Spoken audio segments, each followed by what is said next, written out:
Forgot about that.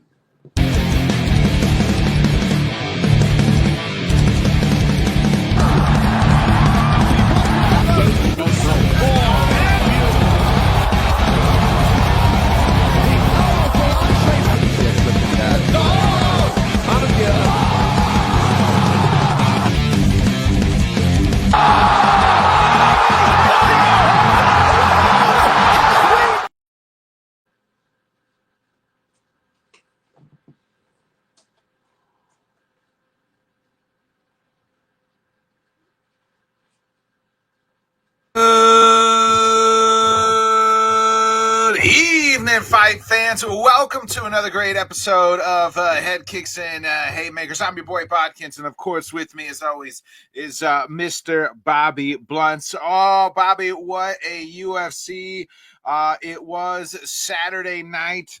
I mean, I thought we were going to get just maybe the fastest card of all time until we got to the main and co-main. You have the card started off beautifully as BSD puts Dariush down. It was ludicrous fantasy style, ass up, face down, ass up. And then you had Perates knocking out Leon for the first time. First time that's ever happened. Then you had Morales, and then I think beating Brady. Then I think you had maybe, to me, the shocker of the night. Not that Valentina won, was just how dominant she was. And then, of course, you go from one dominance to the next dominance, and that was Islam. I picked JDM, and I texted you, I think, on Sunday. I said, don't ever let me pick against Islam or Chevy ever again. If I do, slap me and tell me I'm stupid. Because, JDM hadn't offered absolutely nothing. It's the same thing, right? We saw back in August with Chimaev and DDP, where people are saying it's boring or whatever. It was just absolute dominance by Islam.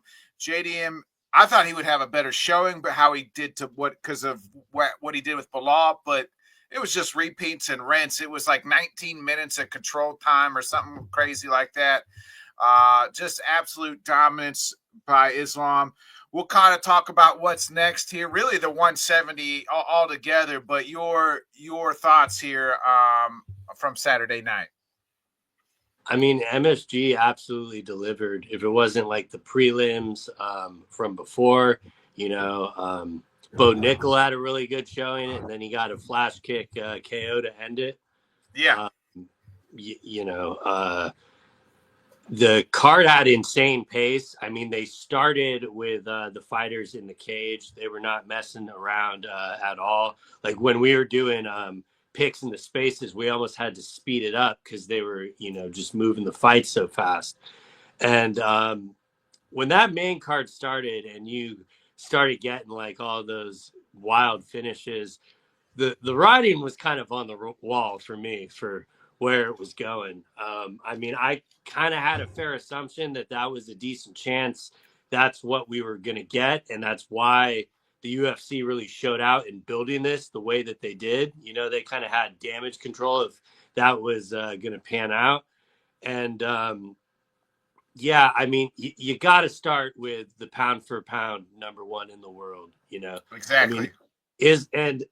Me, I had that ranking before this fight because I formulate my pound for pound a little different with just what we think would happen if these guys were to actually get matched up, or so, long lapses and stuff are not enough for me to, knock a guy really down. So it was just a perfect showing. I saw a lot of people comparing it to Dricus and Chimaev, and I kind of disagree on that. Like, I get from the aspect of having, just blanking 5 rounds here and 5 rounds there, but JDM was actually doing stuff to try to counter what Islam was doing. The only problem is Islam was just countering what JDM was trying to counter, to where Dricus was doing absolutely nothing. And I mean, Yeah, that's I compare it just as far as like this one-way traffic. You know what I yeah, mean? yeah, no, and I get that aspect of it, but to me, it was like very poetic because you had the fight before where Whaley was going up in weight. And then in that fight, it kind of showed like, hey, they're kind of weight classes for a reason. And so you have that narrative painted, and you're like, is that going to, carry over to the main event? Not even in the slightest. No. I mean, he looked so he just looked like a natural 170 deer. He is not. We had some great performances on Saturday. Don't get me wrong, but I don't see anyone in this division beating him like currently. I'm not saying it can't be done, and I mean I know we'll talk about the insane size Morales is in. Yeah, well, I want to get to like what's next and who's next for him in a second, and because it all kind of coincides together. But to me, like also, not only did he become double champ, I think this has now moved Islam past the shadow of Khabib. Like I firmly believe, like in legacy and all the things, he has now moved past him. Are you subscribe to that as well? If you remember, I moved him past him in the Moyakano fight for Yeah. the pure fact of he got this guy on 1 day's notice and he went out there and absolutely finished him. Where you compared the same thing with Khabib and Ali Quinta, that wasn't complete one-way traffic in that fight. And I have no problem with the statement at all. And I think that gap is only kind of going to get wider. People just put a lot into the, I think, undefeated aspect for Khabib. They just hold the one loss over Islam. But I'd be more curious if like other people are at that conclusion because there were so many people that were like still doubting him at this point, acting like he hasn't like fought any competition. And I mean, you just see like what you're witnessing right now is so rare. Not only is he doing this in one division, but he's about to do it in two. Like these things do not come across all the time. So I would just say enjoy the time we have left with him. Whether it's 3 fights, 3 years. I mean, hell, even if he fights once a year, I mean, all these performances are going to be special. And we got a tasty amount of options. So, just enjoy it while he's here. I mean, I took Khabib's career for granted, and I did not know how good of a thing we had until it was gone. So, I'm just going to kind of enjoy this while we have it, and I'm glad. Yeah, you mentioned there's a lot of people, Morales obviously knocking off Sean Brady in the fashion that he did. He looked absolutely huge. A lot of people say he should be next. I don't subscribe to that. Just for the simple fact that he's 26 years old. Two, like I don't want to feed him to Islam and then just like and destroy the hype that is Morales. Like I'd like to see him fight one more and like nobody's really kind of figured this kid out, and I would like to see him have another fight.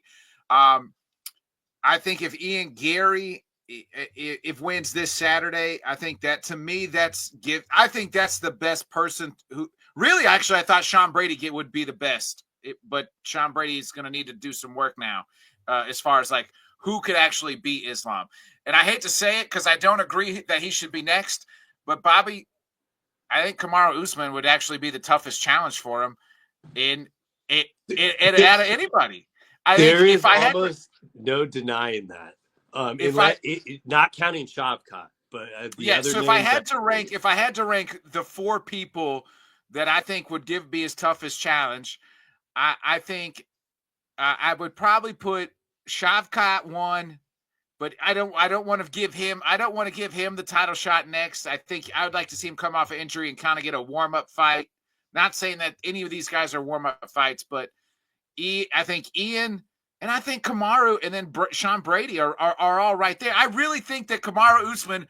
I am not subscribing to the notion that he should be next. I subscribe to the fact that I think he gives the toughest challenge of the able contenders right now. Yeah, it's pretty ironic, but it's kind of exactly where we're at. Because when I just said, like, I don't know who's beating him in this division, um, you know, I completely agree with you with Morales. I have no problem saying that he's earned it and giving it to him. However, with how young he is, like, I would just say why. Like, yeah, that's my thing. Why? Just why? What if give he's him going to go one there and more? then? Yes, I really want him in Pratis. Sign me up for that. Like, sign me up for that bloodbath. Yeah, and especially with how heavy it is at the top, I really like that idea because I don't like the aspect of none of these guys are really going to be waiting. They're going to have to be fighting. I mean, look at Brady. He made the decision, like, if I want to have a fight, I'm pretty much going to get iced out for the end of the year, or I got to take a fight. So, we'll get into Carlos later, but his pitch of I am the easier fight because I don't wrestle, I just, I get the joke behind it, but I mean, why would he even like entertain that for like that aspect alone? Though I do not think Usman deserves it, I would say he stands a hell of a better chance I think he than stands the best chance. if I really Pratis. do. I subscribe to. He does not deserve it. He does not deserve it. But Bobby, we both know he's next, right? We both know they're going to give him the title shot. They were laying the propaganda pretty heavily afterwards. This is going to be John Jones versus Stipe all over again. They went, but see, that's kind of the thing I take issue with, because I understand what people mean by being upset by it being held out, but I do think Kamaru would have a lot more to offer than like Stipe would have to Jones. I agree. Something. I just mean like they're just going to give it to him instead of possibly the rightful person or one of these up and comers. I could see it either way, because a lot of it really does come down to what happened on this Saturday, but you could tell that like Hunter Campbell is extremely high on Morales. And I think they like the aspect of being able, because, he's still undefeated and stuff. But then, I mean, to me, because of like Usman getting the possibility of getting the title shot, that's why I'm kind of fine with just being like, just give it to Shavkat. I mean, that is legitimately the fight I want to see, is Islam versus Shavkat. And I do too, but I'd like to see when Shavkat comes back, because it's been a year. It'll been over a year since he's fought. Because who knows when he's going to fight, right? Like I want to see him have a warm up fight, like just a tune up fight. Shit, do it, Usman and Shavkat. But like the problem with that is like, that's exactly it. And like, I don't think that was Sean Brady's mindset in the warm up aspect. He just wanted the fight. But there is no warm up fight at the top of this division. I mean, unless they were to, I just like really don't see it there. I mean, could you imagine how insane Shavkat versus Morales would be?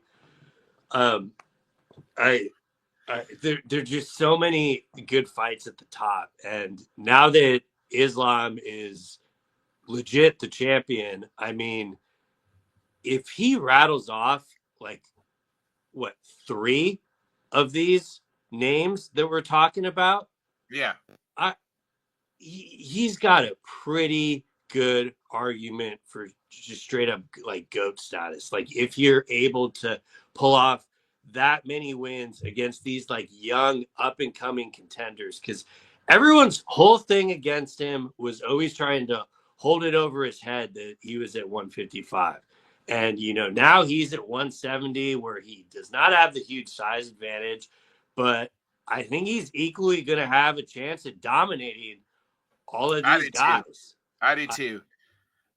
The person that, I mean, we mentioned, we keep going back to Morales, like he looked like a fucking monster in there against Sean Brady. He made Sean Brady look tiny, like just the way he was. Like, I mean, Morales looked like every bit of a 205er, and eventually someday probably will have to be a 205er.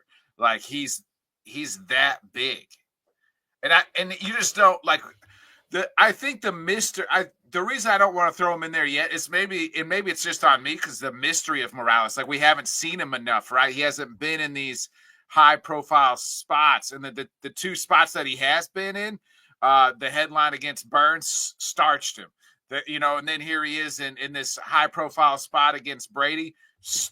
Brady had no opportunity. Morales just went in there. Brady couldn't even do a shoot, couldn't even get close enough to shoot on him to take him down, but right, because that's what we thought he needed to do to win. That was the path to victory. And then next thing you know, he's knocked out. 2 seconds into that fight, I did not think he was going to make it out of the round. It looked all wrong. And I mean, he legitimately looked like he was fighting a 205er. You kind of saw the size difference on the scale and stuff. And, but you got to like tip your hat to Brady for taking that fight, because I honestly think Morales would do that to any of these other contenders at the top. Initially I was off that Burns fight. I was saying, what up? Yeah. I was saying, give him Protes or give him Leon. Yeah. And damn, I mean, that would have probably, looking back on it now, been extremely cruel to give to Leon. But I don't know, man. Like that, he's another one that he's so young, and you could definitely. Is there a scenario where, like, let's say they match him up with Usman or something? Like, could we still see a humbling, kind of like Usman did to Buckley? I don't know. Like, Morales has that judo background, and like, even though Brady did not attempt really any shooting or anything, that's just a hell of a name to almost put that like to rest. But at the same time, we're talking about like the contenders that he'd be fighting. With Islam, it's a completely different ball game, and that's why I'm like, give him one more, give him two more. But I mean, he's pretty much almost going to be undeniable for a title shot if he wins another fight, because he's like already there. I'd like to see him give him one more. I like I said, I really think if Ian Gary wins on Saturday, and we'll talk about this Saturday, later on in the show. But I think if Ian wins, he probably should be next. Like, he beat Protes, so to me, like, he would get it over Protes, beat Bilal. Like, he's done enough. To me, like, I'm saying, give it to Ian. That would be interesting. I think Ian would have a fair chance against Islam. I would probably still pick Islam, but like I said, to me, the best chance of anybody, I think, I hate to say this again, is Kamaru Usman, or Shavkat. But I'm not saying Usman deserves a title shot, so maybe try to get him one more. But I don't think either one of us would be surprised if they announced it is going to be Islam versus Kamaru.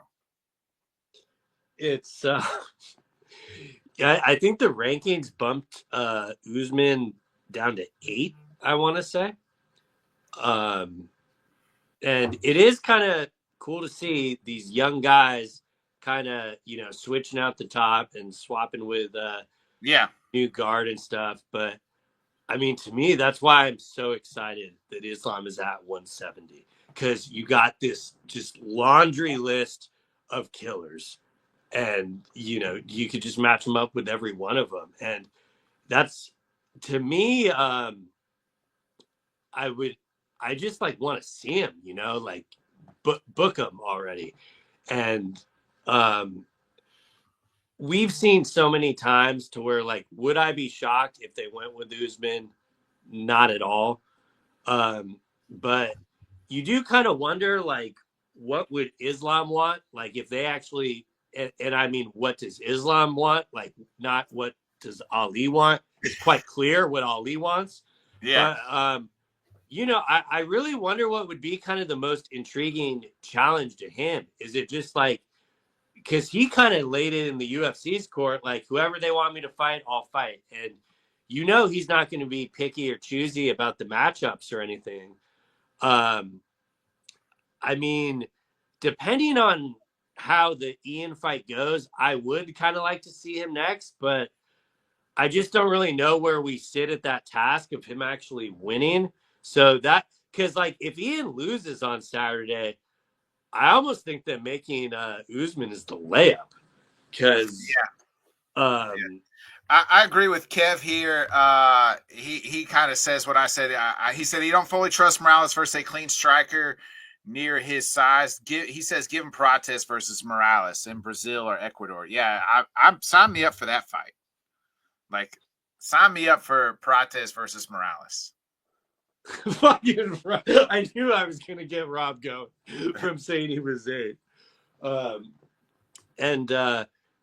Yeah, I mean, I don't know. That's because I could completely. I mean, you can already see from Rob's comment there, like how it's going to be received. You know, yeah.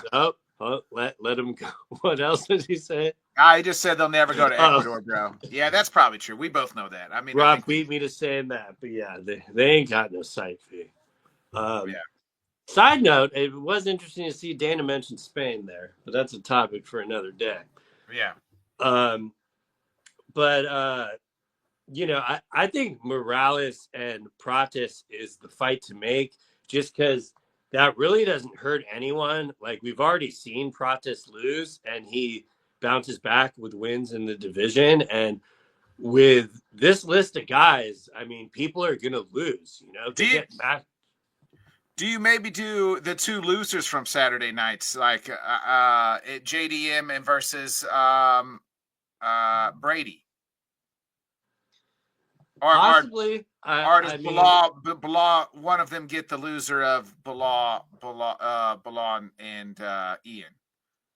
Yeah, I mean, it just kind of depend on how JDM's medicals check out and stuff. I mean, Islam was eating up that leg, and he definitely was wincing with his rib. So, you know, I don't know how much time he's going to want to take. That would be an interesting fight, though, because that,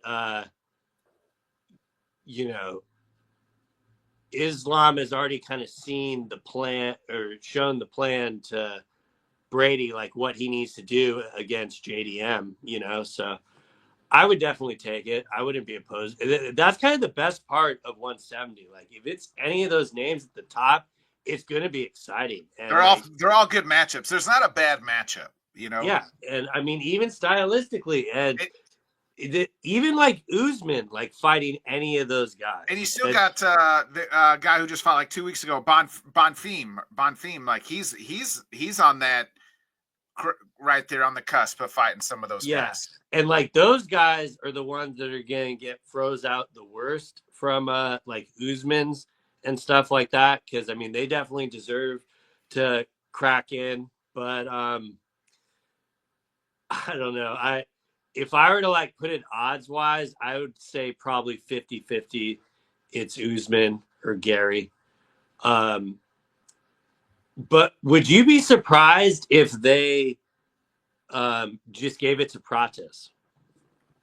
I would be surprised if Ian wins on Saturday. I would be more. This kind of goes with the caveat that Ian loses in this assumption. Yeah. Yeah, I don't. If Ian loses on Saturday, I wouldn't be surprised that they gave it to Prates. If Ian wins, I would be extremely surprised. Yeah. I mean, if Ian wins, he probably has the best pole position. Yeah. But at the same time, it also might come to how he wins, because I mean the UFC social media team does that like Monday morning matchmaking thing, and they Yeah. put the fighters on there like who's next for Islam, and it was pretty wild to see Morales' graphic along with Pratis, because it just shows like how short memory this division can have, because Pratis had that loss to Ian, so you figured, oh well, it'd probably be a while until he sees that. But then and that fight was like so bizarre. Like I thought Pratis looked terrible in the first round. Like Yeah. hey, great, Yeah. he did not look. Leon looked good. Yeah, Leon looked like, yeah. Pratis did not look worried or bothered at all, but he kind of had the energy of, okay, I'm just going to wait for time to expire and not really attempt to get up or anything like that. And, things like that are just why I find it so comical that, like, I mean, damn well if for some reason JDM would have won, they probably would have went with Prates. But now that JDM did not win, I don't know how the matchmakers can even sell that to themselves, Yeah.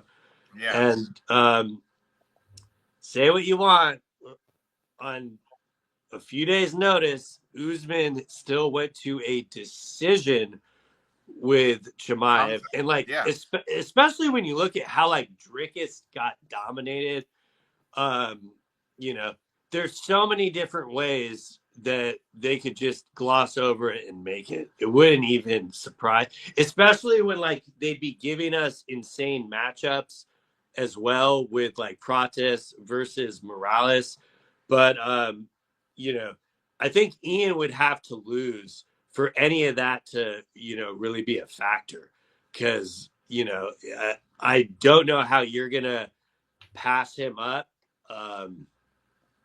If he gets a win. But at the same time, like why Brady took the Morales fight in the first place, the rankings don't mean a fucking thing.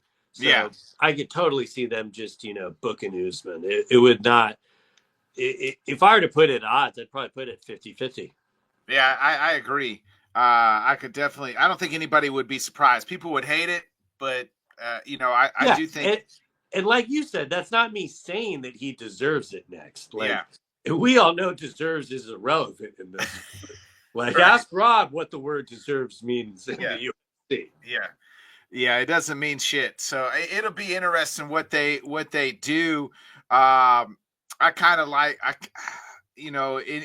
feel bad for Jack. Like, it's not like I thought he did okay in there. Like, to me, he looked better than what DDP did. As far as just like, even though it was one-way traffic, because he was, he could have easily like gave up and just got subbed and just called it quits. You know what I mean? Is it crazy for me to say I think Jack looked a lot better in there than a lot of these contenders would look? Because that's currently where I'm at with what I saw on Saturday. So,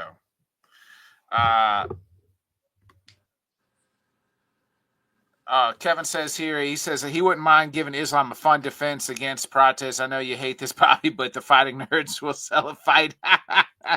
And the internet dorks will convince themselves that he can win. I like I said, I don't. Okay, so here, I'll fanboy this for Kev. Like, I'll put on my fighting nerds glasses and tell you how you're going to sell this. Okay, you can sell the fact that Prates was dominated on the ground for a round, and then round 2 starts on the feet, and he got the knockout.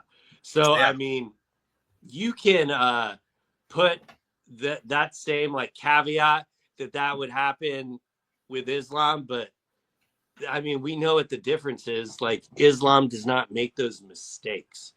I mean, it was a straight shot down the pipe right at Leon's freaking face. The way Leon fell and the way his mouth guard was, it looked like he was smiling. Like, just. That's going to be a meme forever. I feel really bad for it. And then, like, I saw another thing.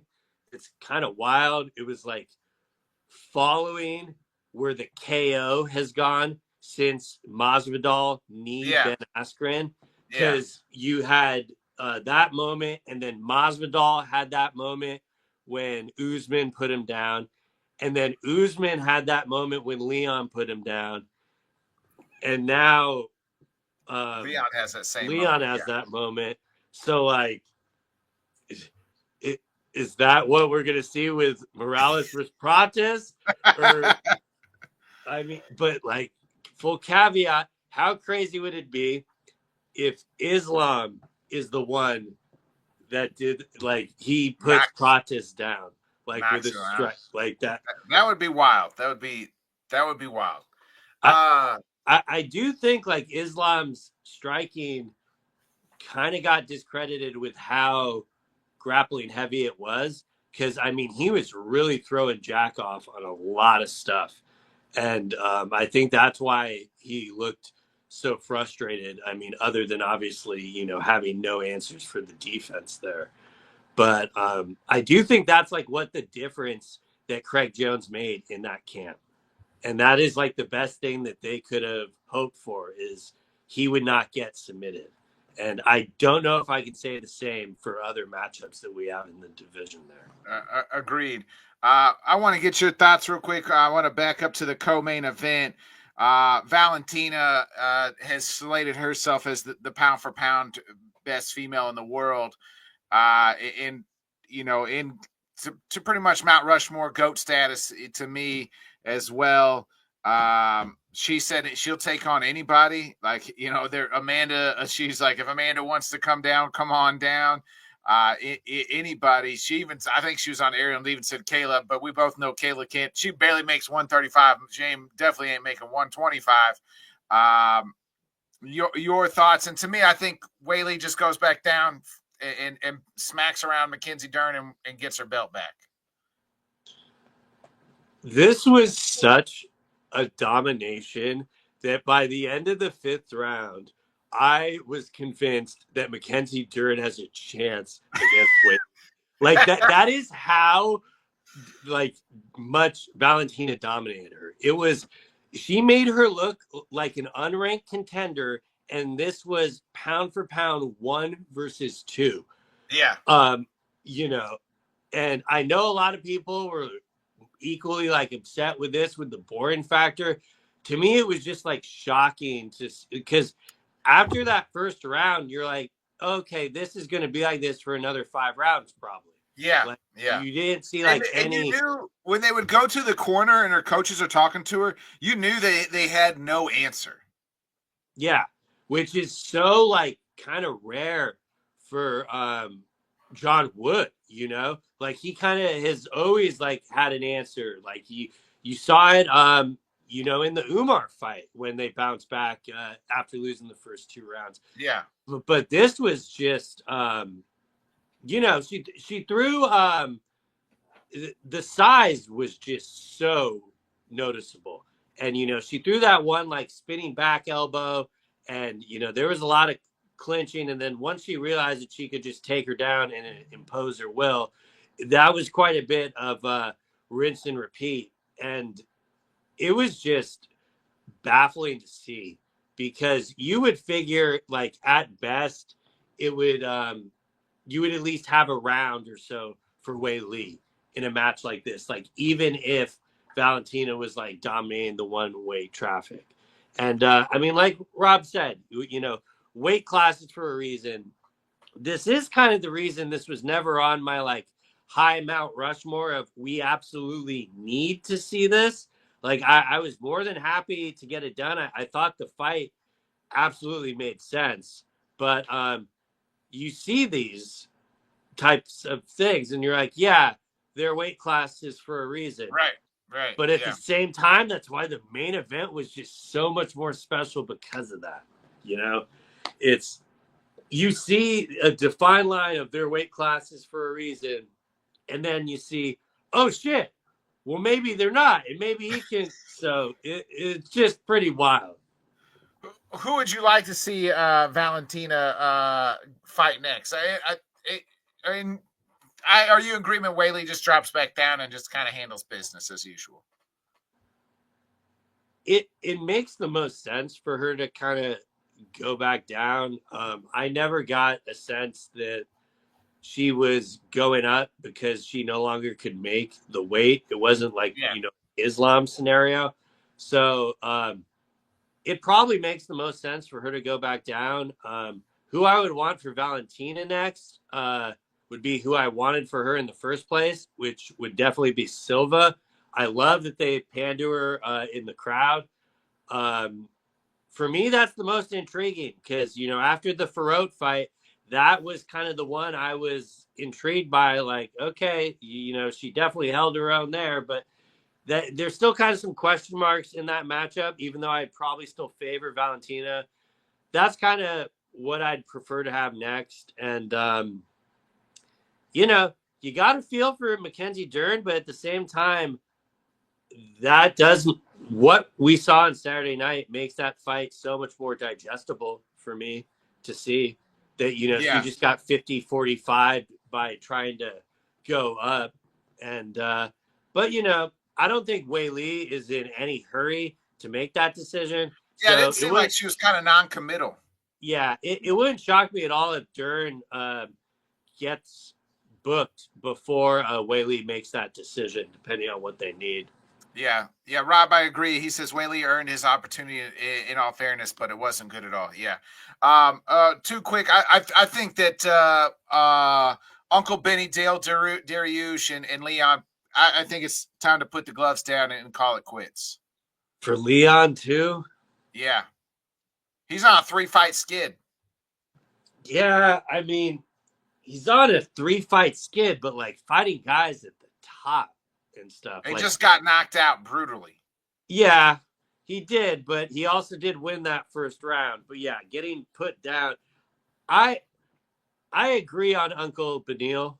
That one, I think he's just seen better days, and but I don't know. I think with Leon, they can still like book him on the London cards, and you just. I still think he can be. Maybe him and Bonfim. Is that would be perfect kind of opening for Bonfim? And then You're just really trying to open the door on his retirement, huh? Like, if one more, then I can really tell him to kick fucking rocks. Yeah, I mean, they could do that. I would, and like, I would probably agree that no one wants to see this, but what would be your appetite for Leon Covington 2? Zero. The same appetite I had. I knew it when I was framing the question, but I figured I'd the same appetite I had for Leon Colby Covington 1. 0. Yeah, but I mean, I guess that's kind of more my argument is, give him like fucking Kevin Holland or something, like, can we match him up there instead of young up and coming? Let's get a win to build off your name. And I feel like a moron even framing it like this because Rob's probably typing in the comments right now. We know how the UFC works. They're a build off your name. But, yeah, can we give him one back? I guess it's just asking too much. So I'm looking at Tapology. They got Rocky at 10 and somehow Ian Gary at 11. Which is wild. And they got Bonfim at 13. So I think Bonfim and Leon would be the perfect fight. If the UFC puts that in the Apex, they're so mentally ill. You do it in London. Let it eat. I mean, that's a little bit more of probably a throw to Leon, to do it there. That might make it a little more intriguing for him to, take the matchup. Who's at like 15 at welterweight? I can't even pronounce the guy. The Gladiator, Renat Who just took out Mike Holland? Mike Malott? Yeah. That's who you give the Leon. Give him that cheating fucking Canadian Mike Malott.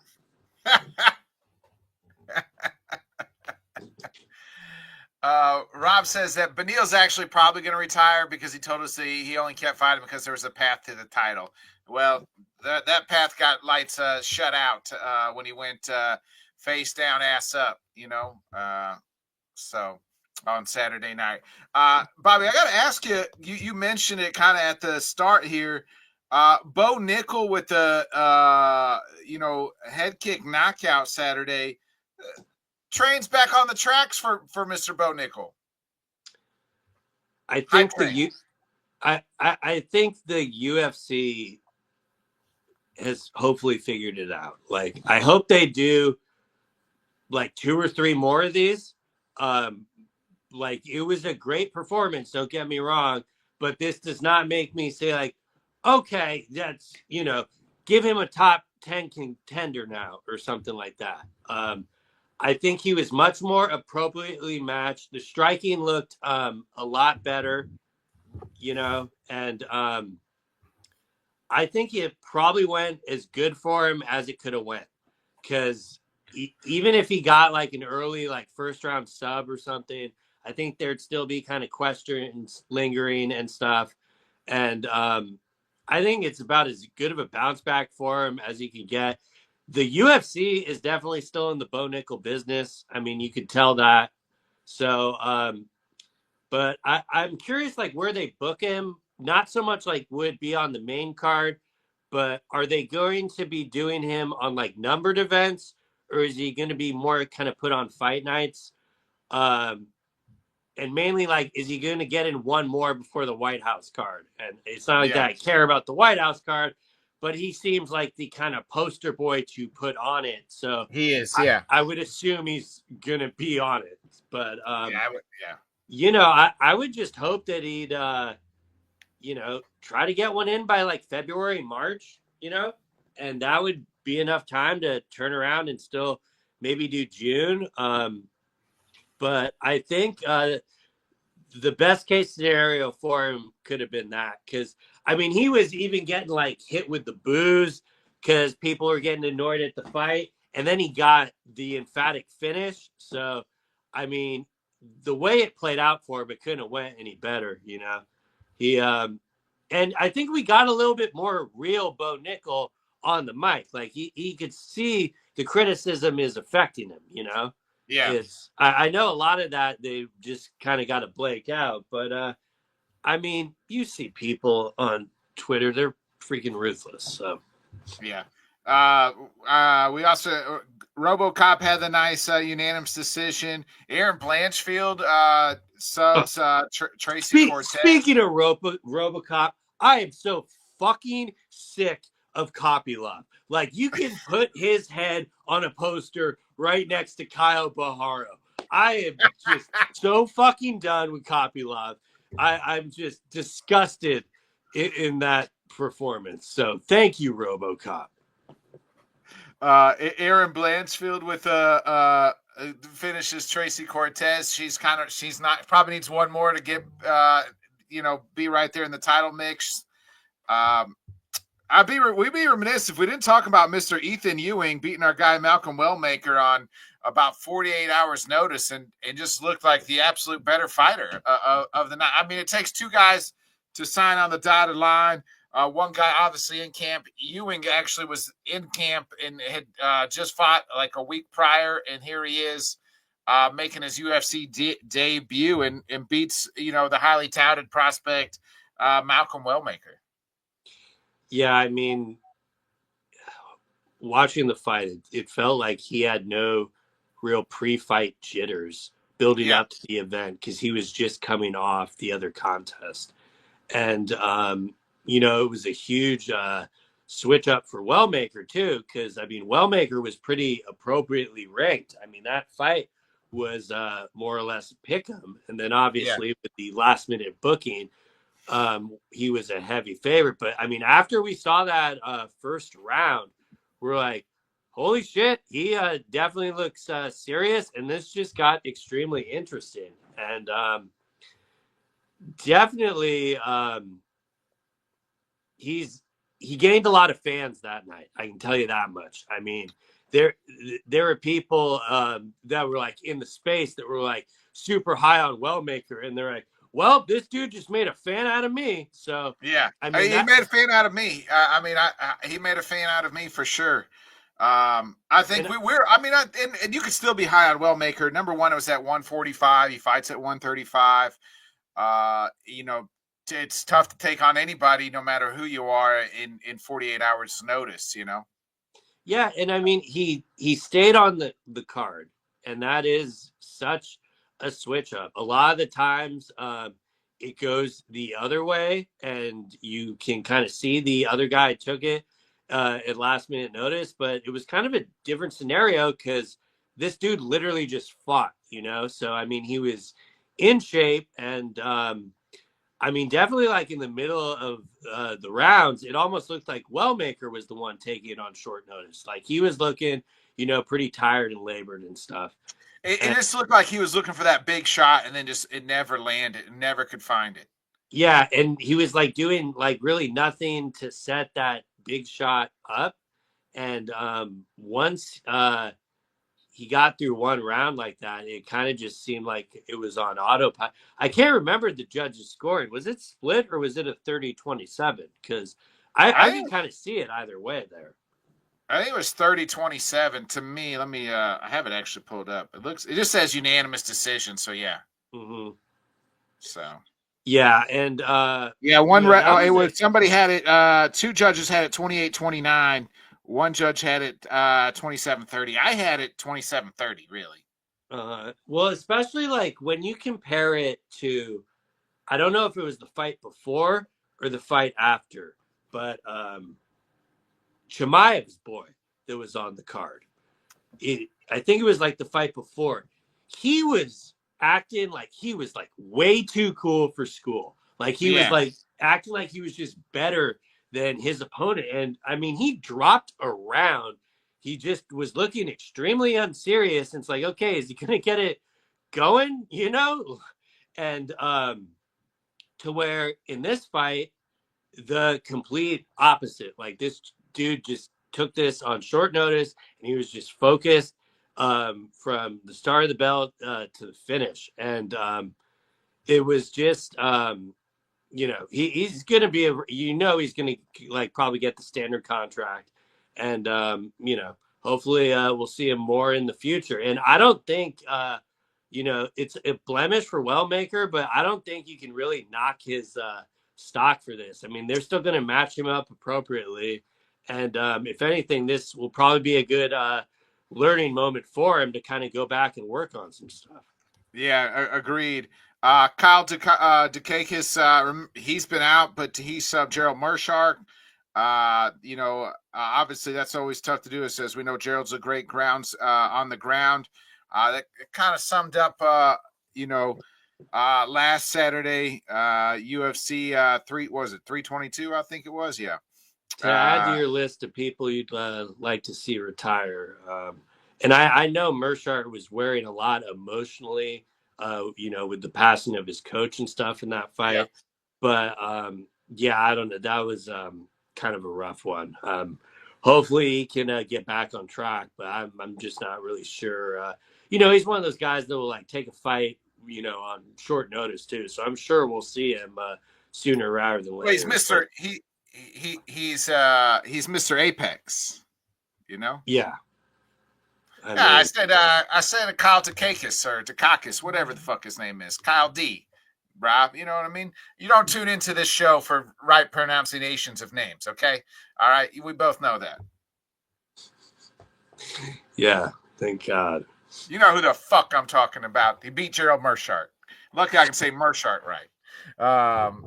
Anyway, we get to move to this Saturday. We kind of been talking about the co-main quite a bit in between Bilal and Ian Gary. Ian's actually the favorite at minus 270, and but this I card find that wild. really. Yeah, that big of a gap, absolutely. That's a little much there. I don't really find it that wild. I mean, I could understand him being favored for sure, but that's that's a fairly you know, He is fighting a former champion. He is. He is. He's he's right there fighting the former champion who's coming off the loss to JDM, to Jack, when he lost the title back in February. Then, more importantly, this card is headlined by the returning Arman Sarukian and versus Dan Hooker. I mean, Arman, heavy favorite here at minus 600. Yeah. You're not going to get any argument on that one from me. Plus 400 for Dan Hooker. Obviously, we know Arman was supposed to fight back in January, had to pull out. The last time he actually entered the octagon was April 13th, 2024. And Dan Hooker, same long layoff. He's had the hand issues and everything else. The last time he fought was August of 24 when he beat a split decision against Gamrot. So, yeah, I mean, shout out to UFC Qatar or Qatar. I mean, I see people pronounce it both ways. So is it Qatar or Qatar? I don't know. We're not the right show to figure that out. I mean, yeah, we should just call it UFC site fee. But I mean, these are the site fees where you get the gems. I mean, but both of these fights back to back is fucking insane. The fact that Arman hasn't fought since UFC 300 is wild. That is crazy because of the pullout. Wow, that is insane. Remember, and then he was supposed to be suspended because he got punched a fan. I think he did get suspended. Yeah, that's what I mean. Yeah. But then he was gonna reduce the suspension, but because his fight, he was gonna get booked for the title, the suspension was passed when the fight wasn't passed when he was gonna be suspended. Yeah, even more kind of ironic when you put the caveat into him having to pull out because you have that going through. And I mean this I love this card for the record. I mean, they got Orta Bio on the main card. Yeah, listen to so this is you got Volkan Ozenmeyer versus Alonzo Menafield on this card. And you mentioned Orobai versus, out of all fucking people, Jack Hermanson dropping down to welterweight. That fight is going to be fucking insane. I saw somebody post this on Twitter. It's the UFC just pulled two names out of a fucking hat and was they laid it on this fight. It is the most random ass matchmaking. I don't care what you say, Bobby. Well, I mean, it's the way Hermanson fights. He fights like a madman, as does Orobai. So I mean, it random it may be, but deliver it will. I will assure you that. To welcome Jack at welterweight is weird. Yeah, well, his last Orobai's last couple fights have been at a catchweight when he was supposed to be at 155. So I'm not really sure if they told him to pick a lane with that. They definitely use him for a lot of these cards. I mean, if I'm not mistaken, his last fight was at a site fee card. So yeah, it was at Baku. Yeah. Oh, we forgot about the wonderful world of Baku. Yeah. And yeah, so I mean, the card itself is definitely nothing to sneeze at. And especially coming out of an MSG pay-per-view, more, on point. Agreed, Rob. I think it's a death sentence for Mr. Hermanson. It usually don't go well when you're a veteran and you drop in weight. Well, I mean, we're not picking this fight, but let it be known, this is definitely a sacrifice to Orobai, 100%. You're giving the people what they want, and the people of Qatar want to see Jack Hermanson get the living shit kicked out of him, and that is why the matchmakers match this. You also have the return of Horiguchi coming back as well. Yeah. See people flipping out where he's placed on the card. That's a he's opening on the main event. on the main card. Yeah. Yeah. Mm-hmm. Yeah, I mean it. Slight dog at plus 165 for Horiguchi as well. Yeah, and I mean it's going to be midday, so you don't got to waste your entire day waiting for the fight. So that's always a plus. And I mean, as far as pick wise, you want to pick the main and the co-main. Yeah. Also, also to kind of round out the card, a big fight in the heavyweight. You got Sergey Spivak versus is it Shamil Gaziev? Yeah, if you want to call that a big fight, it is. Any fight in we only got 30 heavyweights, Bobby. Every fight in the heavyweight division's big. That is a fight that Rob would slander, and I would have very little pushback on that one. But yeah, I mean, it all jokes aside, stylistically that should work, and get the heavyweights rolling. So why not? And the polar bear can shock you just when you think you're counting him out. He can always pull out a win. And we also have Toporia's brother on the card as well, Alexandre. Yeah. And I'm keep an eye out for this stuff because he's on the card, and then a couple of Patty's boys are on the card, and I believe Patty is going to be there. I know Armin and Ilya have already crossed paths, so I've kind of been, keeping the eye on some stuff. I don't think anyone will be pulling any bullshit water bottle throwing in, lovely Qatar or Qatar. I think, everything will be nothing. Wasn't the World Cup supposed to be there like a while back? Really? Yeah, I think so. Wouldn't shock me. But it something happened and they couldn't do it. But nonetheless. Yeah, well, the UFC will happily take that site fee money. Yeah, let's pick the main and co-main here. We'll start with the co-main. Like I said, it is Ian Gary, 16-1. That one loss to Shavkat. Ian's last fight back in April when he beat Carlos Prates.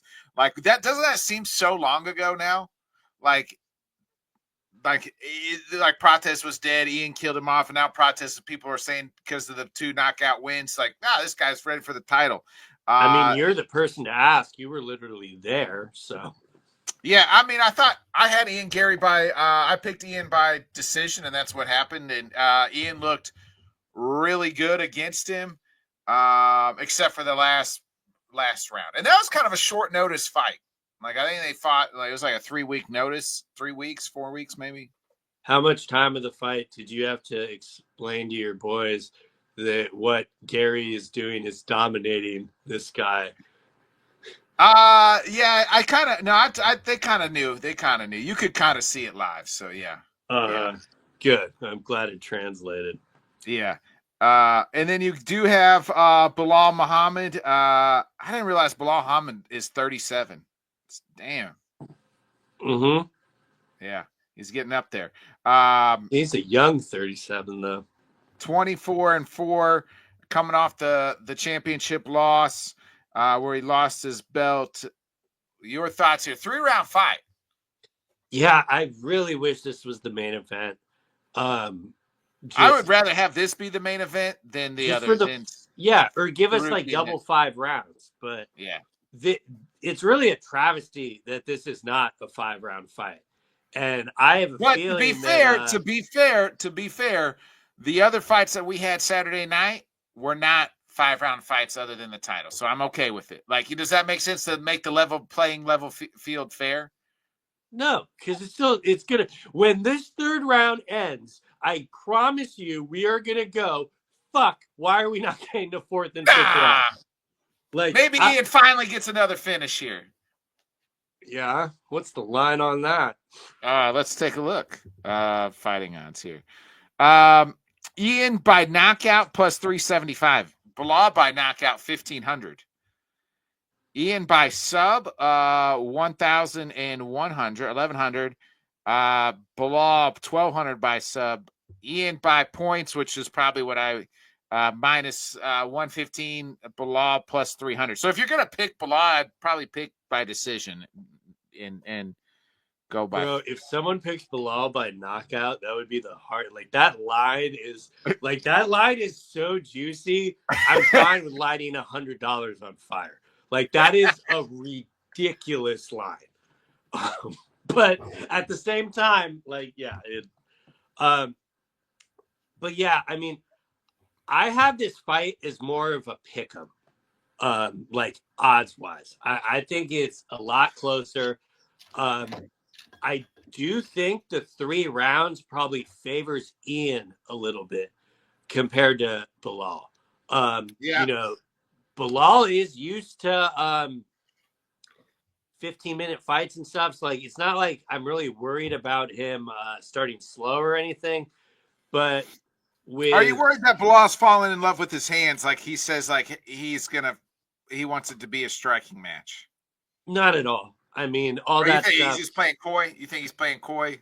Yeah, I mean, people are like losing their mind in the JDM fight about him like not shooting and stuff. Like when you actually go back and watch it, like he was attempting a lot of shot. Like Jack just avoided it, and Yeah. people kind of chalked that up to, oh well, Bilal just like abandoned his game plan, and I just really did not see that at the time. I still don't, and there is going to be some amount of striking in this fight, though. I mean, especially like with their two styles and stuff. And that's like why I kind of wish we were getting 25 minutes instead of 15. Like it would not shock me at all if the first round is kind of more of a feel out round. I don't expect either guy to really push any pressure early. So I don't know. It's a tough one for me to call, but I definitely see avenues of Ian winning the fight. I just found the odds of it initially very shocking. I thought Ian would be like maybe a minus 165 or something like that. Yeah. And I mean, this is emphatic, like, 2-1 higher, money growing. Now, I mean, how much of those lines are inflated by, people, there are not a lot of people that like Bilal, but Ian Gary is the young, up and coming prospect. So, I mean, it makes sense that like money would be kind of shooting in on him there. But And though maybe the Ian, fact that people just saw like his last outing was a guy that who just coming off 2 knockout wins. You know what I mean? Like, yeah, exactly. But where Ian struggled with, people might forget this with how Ian talked, but Ian lost the Shavkat fight. yeah, And I do think he was Bilal could, the last round though was good. yeah, no, absolutely. And that is, no one has ever had that much success against Shavkat. So it's definitely a, performance to be proud of. But I don't know. I think on full notice in camp and stuff, I just think Bilal figures out a way to get it done in the 15 minutes. But game plan wise, with like how Machado game plans, and same thing with how Bilal game plans, I'm really excited for this fight either way. I think it's absolutely going to be a treat. And I will say the winner of this, I think, should be fighting Islam next. Even if Bilal wins, you think Bilal he's going to fight his buddy Islam? I would have much more of an appetite to see that than a lot of the other fights. Okay. So you picking Bilal? Yeah, I think I got to. Though I acknowledge that, like Ian, I mean, he's obviously the favorite in this, and he probably has the reach advantage. He's probably, I would think he's going to try to use his size to kind of hold Bilal up, against the fence, and win slightly on the striking exchanges. But, if Ian wins, I would assume Ian is able to point him out in a decision. But I think Bilal can get 2 out of the 3 rounds. I'm going the opposite here. Every time I pick Bilal to lose, he usually wins. So this probably is going to favor you every time. The one time I picked him to win was against JDM, and that hurt my soul. And he lost, so that was great. My soul was kind of happy. I'm the best biggest Bilal fan that there is out there. How much better would it have felt if you pulled the dog mask on for the JDM moment instead of begrudgingly picking Bilal? It would have felt better. It would have felt better. It would have felt better, Bobby. But this time I'm picking Ian. I think Ian by decision. I think I've always thought Ian was really good, and I still think he's really good. I think he's a very elite fighter. I think he's one of the smartest fighters out there, because every time out there, he just kind of changes how he approaches it to whoever he's fighting. So I think that, the wrestling, like he'll be able to defend the wrestling and can also wrestle a little bit himself. I think the Jeff Neal fighter, he was just kind of really trying to take somebody down. Yeah, I'm going Ian Machado Gary, baby. I think he kind of gets it done. Does it not seem so long ago that everybody wanted him and Colby, and now it's just like we're so far removed from all that? I honestly think the only one that wanted that was Ian Gary. I don't know anyone that was even asking for it at the time. Because at that point, he had just been, so inactive. So, but yeah, no, definitely far removed. And I agree with everything you say. Though I'm not picking him, he is very good. Game plan is top notch. He's well-rounded everywhere. So, he definitely has all the tools to get it done. Don't let me not picking him discredit his body of work at all. I mean, if he wins, I think we're both probably going to the same route in this main event. Unfortunately, I will be picking against who I want to win. But your thoughts here on Sarukian and Dan Hooker? I mean, you kind of led with the line being -600. Yeah. And, it's so bizarre because Dan Hooker is that one crazy motherfucker that actually could cash that ticket. Just because even if he's having no success in the early rounds, I mean, there's clips of him in between where, he's bleeding and they're trying to, he's just happy to be fighting and stuff. So he's always going to have that crazy fighting spirit where you can never count him out. But his best fights are when he's in wars, and I don't think that Armin's going to oblige to that.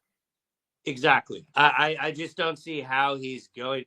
I mean, hell, you have Chimaev in his corner this weekend. Yeah. As Armin was in his corner, and Chimaev was literally like, hey, maybe he's like, no, this is working. Keep doing this. So you would think he would kind of keep him in line. The only caveat that has me thinking would he oblige by the war is he is trying to make a statement on getting that title shot. And if I don't know, is a sub win enough to get that? I mean, I would have no issue with it, but with what they're going with, I mean, and Armin does have, some pretty wild striking.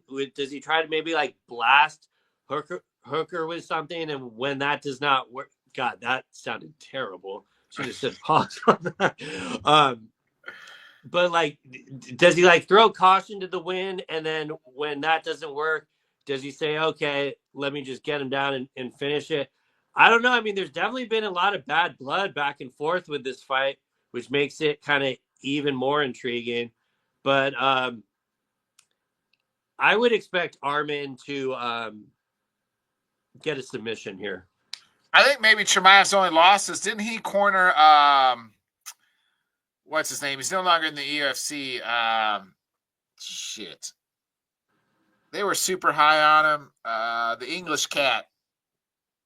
He's fine. He's been in boxing now. Oh, Darren Till. Darren Till. Didn't he corner Till at one point? I When mean they were hanging out? that's when Chimaev looked beatable. And then Yeah. they removed Till from the circle, and he once again looks like a killer. But yeah, it was Darren Till you're thinking of. Yeah, that's who it was. I don't. His name was just escaping me, but I think, and I could be wrong whether Chimaev ever cornered it. I know Till was in Chimaev's corner time or two. If I'm not mistaken, Till was in his corner for the Gilbert Burns fight. Yeah. Which, might I add, was the most human Chimaev has ever looked. Coincidence?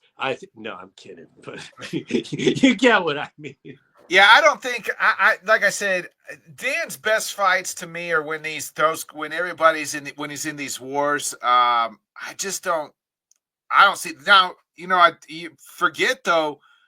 Gamrot beat Armin, and Dan just. I mean, I know it's MMA math and it doesn't always add up, but Dan just went to a split decision with Gamrot.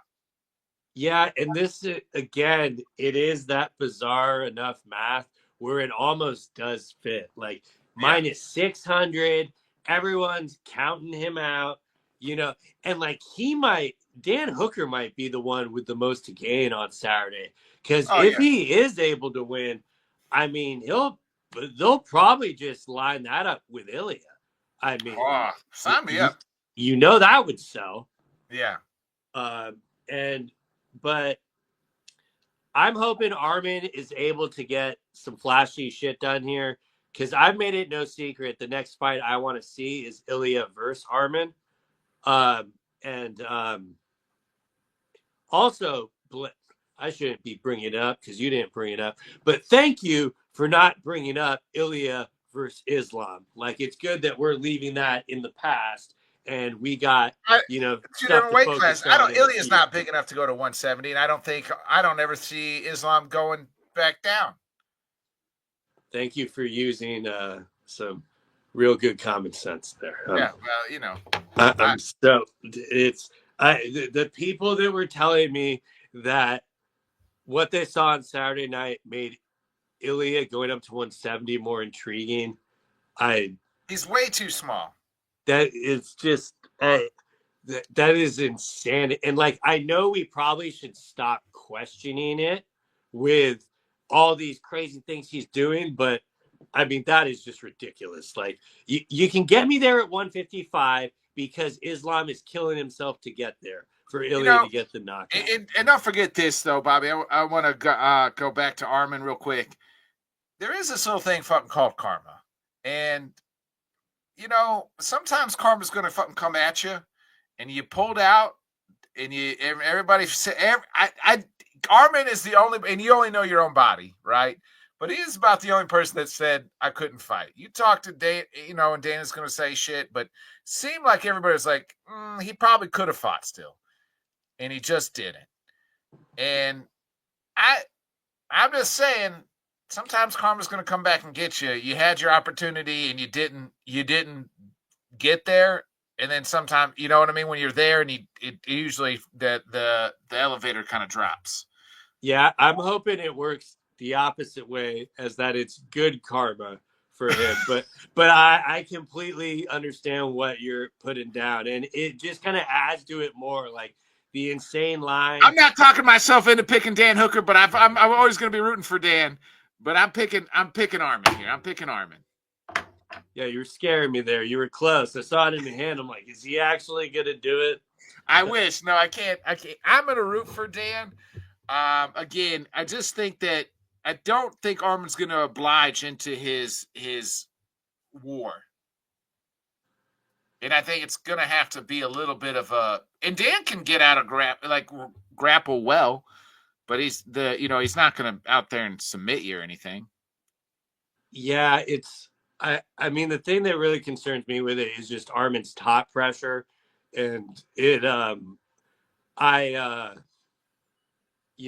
I don't know how much of that he can deal with. I don't think that's kind of why I wanted this to be the co-main event. Like, I don't think we need 5 rounds for this. Like, yeah, agreed. Don't think they're going to be necessary. But maybe I eat some crow, and we absolutely did need the 5 rounds, and it's a fantastic fight. But it's gonna. You can tell, like, that's why the UFC's been in the holding pattern. I think it's the only reason the Ilya fight has not been announced is they're kind of waiting to see what happens on Saturday with this fight. I think they could sell almost anything. I know a lot of people have been talking about it probably being Patty. I find it comical Patty keeps moving up in the rankings by not fighting because all these other dudes keep losing, but that's the game. Yeah, they're doing that on purpose. Yeah. I mean, I don't know. I just hope, like, Armin can get back in the cage and because, like you said, like, since UFC 300, like, he's taking these grappling matches to kind of, stay in shape and get work, but that is a long layoff. So it's going to be interesting to, like, that first round, that's got to be a lot of buildup to, like, get off. Like, waiting on the fact that it like UFC 300 almost seems like 2 years ago. I know it wasn't, but it just that's how fast the sport is. Yeah, it might as well have been 2 years ago in my mind with all the damn apexes. So. Yeah, I mean, I feel like Charles Oliveira's fought like 5 times since then. Yeah, and I mean, so I know we're, like, getting off topic here, but, like, that's why I'm still leaving the light on for Leon, because we literally just saw Charles visit God and then come back and get a win versus Gamrot. And granted, he wasn't on a 3-fight losing streak. Like, it's just getting worse for Leon. Yeah, I know. And like it's weird because, like, I've never been a Leon guy. Like, I was introduced to this podcast picking against Leon in the Bilal Muhammad title fight. But ever since he's lost, I keep trying to get him back there. It just doesn't seem to be working. I like Leon's story. Obviously, the headshot bang and all that, but I think it's done. And we're done. We're done for tonight, Bobby. Any final thoughts before we get out of here? No, I think that just about covers it. We already talked about the travesty last week, so no reason to rehash Thanks, Rob. any of that. Thank you, Rob. And enjoy those midday fights. Those are going to slap. Yeah. Enjoy the fights, and we'll be back next week, 8 o'clock Central, 9 Eastern. Actually, you're all right to do a show next Wednesday. I know it's the day before Thanksgiving. I can't think of any reason why I wouldn't be. All right, well, we'll talk about it. Maybe we'll be back. Maybe we won't be. We don't know.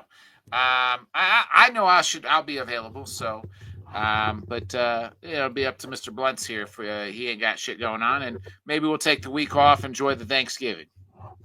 No, I have a feeling there's going to be a lot I'm going to want to talk about with the results of these fights. So we'll figure out a way to make it work. And fuck the Cowboys. That's what I forgot. That's what I wanted to say. So okay.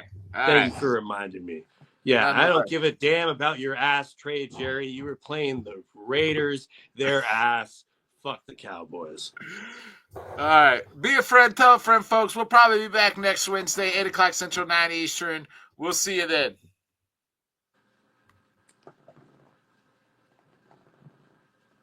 Thanks so much for joining us, and until next time, let's talk sport, friends. Thanks for watching.